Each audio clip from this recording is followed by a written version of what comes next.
Hi, you're watching TechCrunch TV. I'm Colleen Taylor, backstage at the Crunchies. And standing with me is the VC of the Year, Mr. Peter Thiel. Congratulations. Thank you very much. And what does it mean to you to be named VC of the Year, to get this kind of recognition?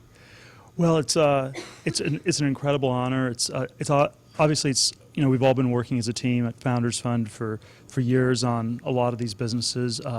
Great companies take many years to build, and so it's always these moments are really awesome, but one always has to keep the perspective on the long term of building these great businesses, and we've been so grateful to be part of some incredible teams over the years. Now, people like to define you in a lot of ways from the outside. People, see you in strong ways, that you take risks, you're brave, all these things. How do you kind of define your own investment strategy? How would you characterize yourself? Well, we try to find businesses that are we try to find technology businesses that nobody else in the world is building, and so it's the people who are actually starting them are probably much braver and crazier than we are. We're just for the most part investing, but I think that's what really makes a difference. It's where you do something where if you don't do it, it would never get done. And so the question I always want people to ask is, what idea do you know to be true that nobody else agrees with you on? And then the business version of it is, what business can you start that would be valuable that no one's thought of? And so we always try to find things that are not being done, and where if we didn't back a particular entrepreneur, this thing would never get created for the world. And do you have any spaces right now that you're excited about, or that you'd love to see more people coming to you with pitches in?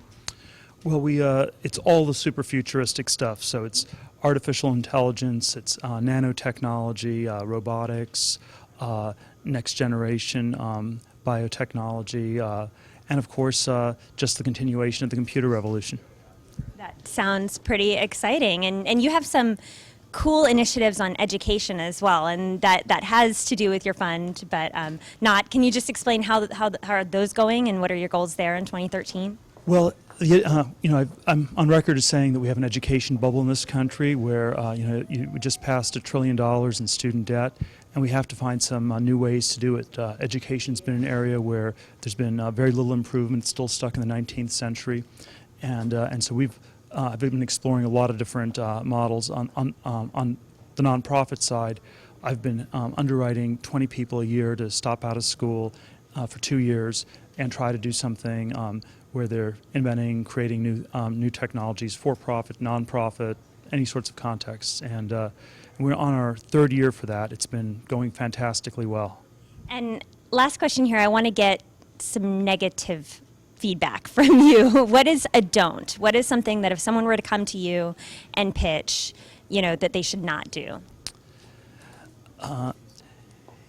They shouldn't. This is sort of a minor nit, but it's one that I think is always a good one to be aware of. They shouldn't say that there are a whole bunch of different things they could do with their product, all of which would be good. Normally you want to have just one thing that's going to be fantastic, and when you say that we could do A or B or C or D or E, and we could make money, let's say, doing A or B or C or D or E, that's often that you don't really have a plan which of those is going to work. So it's always better to have a plan. It's one of the things I learned in chess. A bad plan is better than no plan. And that sounds counterintuitive, because you want some of these guys come in, or women come in, and they just want to sell, and they're desperate to tell you anything and throw it against the wall and see what sticks, but you want them to take one plan. Well, people always, I think they overvalue optionality, where you have lots of options, but you just need to have one good option. Yeah. So you got to narrow it down. Peter Thiel, thank you so much. Congratulations. Thanks for being here. Awesome. Thanks a lot. Thanks.